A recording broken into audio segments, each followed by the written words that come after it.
Hello everyone, hope you're doing well. Gaijin has updated the dev server, so I thought what we would do is a video talking about all of the changes that have come in. There's some new vehicles that have turned up, and then also there is a bunch of changes to pre-existing vehicles that were on the dev server already. As always, if you enjoyed these videos, make sure to subscribe to the channel and also like the video. Let's get into it. The first change, as you can see here on the premium FA18C early, they've dropped it in BR. So instead of it being 13.0, it is now 12.7 in Air Realistic. This is incredibly important because what it does is it knocks it out of the top tier matchmaker. So therefore it'll have a much better time and you won't have to face the best vehicles in the game. If you want to purchase this, I'll leave a discount code in the description and also a pinned comment for you, so you can get a discount on it and also support the channel. Another thing is there is a few weird bugs in this dev server, so if stuff goes wrong, that's pretty much why. There's this bug which makes all the vehicles shiny, as if they're like wet and doused. You can see here that the XM246 has had a bit of a shower. It actually makes them look nicer, but yeah, it's obviously not working. And another one, the stat cards just completely disappear. So don't really know what's going on with that, but hopefully they can fix it. Now, there is a change with the Mr. S, or the 2S19M2, or the MSTS. This is the squadron vehicle version of the new SPHs coming in for Russia, and it's getting some new rounds. So before it had pretty much the same rounds as the M1, now it's going to get the 3 OF45, and then also the 3 OF45 PF, which is just the VT version. Remember, nowadays the VT version is just better than the standard one because you can now change the head on it, so therefore it can either be impact fuse or proximity fuse, so you just have to take this one. These are the new stats of the shell, since they're basically the same shell, just one has the capability of doing VT. So comparing it to the 3OF25, it has a bit more penetration, it has a bit more TNT equivalent, and also has a bit more muzzle velocity. So it's just better in every single way, basically, compared to its predecessor. I don't know if I mentioned this before, but they've actually added a purchase all button. I don't know whether this is just for the dev server or if this is just, you know, going to come to live. But basically, instead of having to click through and GE everything, if you want to, you can just click this button and then it will use all the GE that you need to unlock all the modifications. And that's kind of cool. I like that. It makes my life a lot easier for the dev server. And I'm sure for other people who like to purchase stuff on the live server, it'll make it easier for them. Another change that has come in is for China, and it is for the J11B. So first of all, they have changed some of its modifications. All of the kind of ground ordnance has disappeared in terms of modifications, and it now has access to a targeting pod. This is the KADC-03A targeting pod, so it looks like it's going to get some ground ordnance. It's just not ready yet. This is going to be a thermal pod, so my guess is some guided bombs, maybe laser guided, who knows. Also, they did change a few things about the secondary armaments too. You can see here that it has the rockets still, but no bombs, and I also can't get the targeting pod on the thing, so even though it's in the modifications, it's not ready yet, along with the other loadouts. But you have the PL-12s, which are still here, where you can bring 6 of them, and then also the 6 PL-8Bs. But you can see from the stat card that it now has access to IRCCM, so therefore, this missile has got a lot more powerful. If you don't know what IRCCM is, it's the infrared countermeasure, which basically means that these are a lot more flare resistant than before.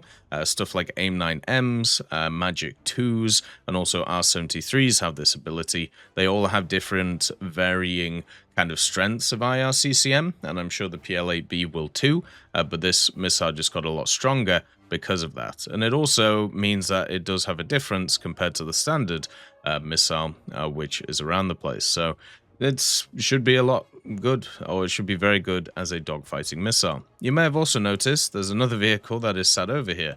This is the VT5. Right now it's at 10.7, but I've got to be honest, this vehicle is not finished. So just bear with it. I'm not gonna do like a review on it or anything because it's just not fully here. The armor isn't here. It has no composites. It has just these little plates here. And when it comes to its outer armor, it has 8mm of armor on the turret with 30 behind it, and then 160 of the cast homogeneous. I'm pretty sure that this thing should be a little bit more beefy than this. And if it isn't, then fair enough. But you know what isn't there? The good old rounds. It only has access to the DTP 125, even though this thing, it says here it has a 125mm Type 88C cannon. But yeah, it doesn't have access to any of its APFSDS. It doesn't have access to any of its different factors. It does have its thermals. It does have a laser rangefinder. But as you can see, this is not a 125. This is a 105mm gun. So it looks like they've just copied the stats off something else and then just stuck it in. One thing I do want to also mention is one of the telltale signs that a vehicle isn't ready on the server is, first of all, the rounds, like the machine gun just doesn't work. And also, you can see that the aimer is not lined up with where I'm actually looking. So yeah, this thing is not ready yet. Just to let you know, when it is ready, I'll talk about it in the future, but at the moment, it's just not there. It looks beautiful, it looks really nice, but I feel like I'd just be giving a false impression if if we went through it now. So look forward to that as we go forward, but it's just, I need to wait. I don't want to show you guys something that isn't fully here. This is also a Bangladeshi VT5. But it isn't labeled as one yet. It will be in the future, or at least it should be. And it's also a squadron vehicle for the Chinese at 10.7, so at rank 8.2. So you can see it over here alongside some of the other vehicles. 10.7 is kind of a weird choice as well, since it doesn't have access to a lineup, but c'est la vie, that is where we are. Talking about new missiles and stuff like that, the French Tiger HAC, the new kind of helicopter that's coming in. This one now has access to the Triget LR instead of the PARS LR, and then, or the PARS 3, and then also it gets the ATAMs, which are the Mistrals. So you can now pick between running the anti-air missile Mistral or the Stingers if you want, and then also you get access to the Triget. Now this trigger, at least from what it looks like, it looks exactly the same as the PARS. I don't know whether it is the same as the PARS. It seems to have the same firing range. It is an IR guided missile. It has the 1000mm penetration, so maybe they just renamed it or something. A lot of the stats seem very similar to me, you know, with the Heat ACGM warhead. So yeah, maybe there's a difference, and I'm sure some helicopter aficionados can tell me if there's a difference, but it doesn't seem like to me there is. This vehicle does also have access to a really good optic, by the way, so yeah, it's going to be quite crazy to play in the game. The next one to talk about is the Tornado for Italy. So you know they added this MLU RET8 into the game. They have finally actually updated its weapon systems, and they're pretty similar to the standard Tornado 1995, which it seems this thing is based off of. It just has a few more options. So you still have the AIM-9Ls, which are on this vehicle, so you don't get any upgraded missiles, just 2 of the AIM-9Ls. You get, of course, the standard drop tanks that you've seen, the dumb bombs, drag bombs as well, so the standard bomb truck stuff. But then you get access to JDAMs. So this one gets 2,000-pound JDAMs. It also gets the Lightning II thermal pod along with the paveways, so the laser-guided munitions, which will be quite nice on the vehicle. Of course, you can mix and match these things.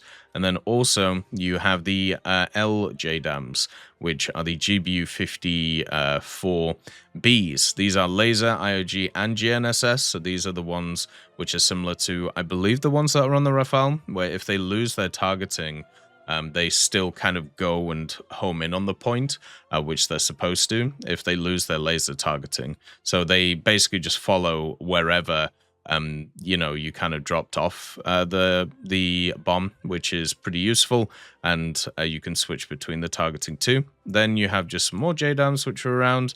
You also have the Paveway 3, which also has access to that guidance. You can see their laser and GNSS.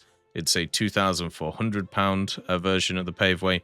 You also get the glide bombs, the GBU-39s, so you can see them under here, and then paveway 2s, and of course the chaff and flare pods that the Tornado gets. So basically, if we're comparing it to this one, the IDS, it's just getting more access to more guided weaponry in the form of GNSS bombs and a few more paveway options. So it's the same BR and it's just better. It's basically the way to put it. So I don't know whether they're going to change its BR, especially in ground, because it is quite an update in ground compared to other stuff, but who knows? We'll have to see. Everything else is basically the same. It's got the RE23274. It's got the 23284 RWR. It has the Turbo Union RB199s. And if you have a look at the standard one, you have the same engine, you have the same RWR, same radar, and same everything else. So it's just a weapons upgrade, and that's pretty much it. There is also another naval vehicle. So you have the Schutze, which has turned up. This is a minesweeper. It's going to be in the coastal tech tree, and just before the Christian de Grossa. So looks like they're increasing this line right here, which is quite nice. So hopefully they can continue to bring it on. This one has a 40mm/70, so this is that Bofors that has the really good fire rate. You can see here 0.3 second reload and also very good muzzle velocity. It doesn't have anything else though, so that's literally it. And the cool thing about this 40 is it has HE, which doesn't pen a lot, but as you can see has a good muzzle velocity and pretty good TNT, but it also gets a HEVT shell. So this thing can be multi-purpose and can go after different stuff. It also should have a search radar, but it isn't on yet. And you can see it also has the GDR flag, which is quite fun. So this is an East German vehicle. You can see the engines here, and then also the fuel tanks and the steering gear. This vehicle is the M1062, if you want to have a look at it in real life. And it has 30 crew members and no armor, so it won't have a lot of survivability. But the major reason why you play something like this is honestly like the gun. So like you see like the fire rate here. This is why something like this is incredibly deadly. And you can do some like crazy things with it against like ground vehicles and against others. So you can just kind of like screw up everything that's in front of you. And yeah, so that's basically why you play this thing. So yeah, it's looking pretty good, but it is basically just a 40mm on the front of a boat, and that's pretty much it. The last thing I wanted to show, this was actually on the last dev server, but I didn't get round to it. I didn't really have anywhere to stick it. But they're actually adding in a really cool MFD thing for the Rafale. And also, just to kind of let you know, this is supposed to be coming in for the Su-30SM and then also the FA-18. So you see this over here. Now, I know it's a bit hidden, but if you have like the tracking or whatever, you'll be able to see it. And you can see like half of it here, right? So what you can do is you can actually select weapons, and it shows you which weapons you've selected. And if you fire one, it actually shows the ones that you are locking with, so with the purple, and then also which ones you are firing. How cool is that? And then also if you want to drop your fuel tanks, it shows you which ones you've dropped. And then if you want to, like, I don't know, change over to magics or something to, you know, go after another target, basically it shows you all of it like lined up and ready to go. And I find that just amazing. Like I can't believe in War Thunder we are at a point where this exists. You know what I mean? Like, isn't this just insane?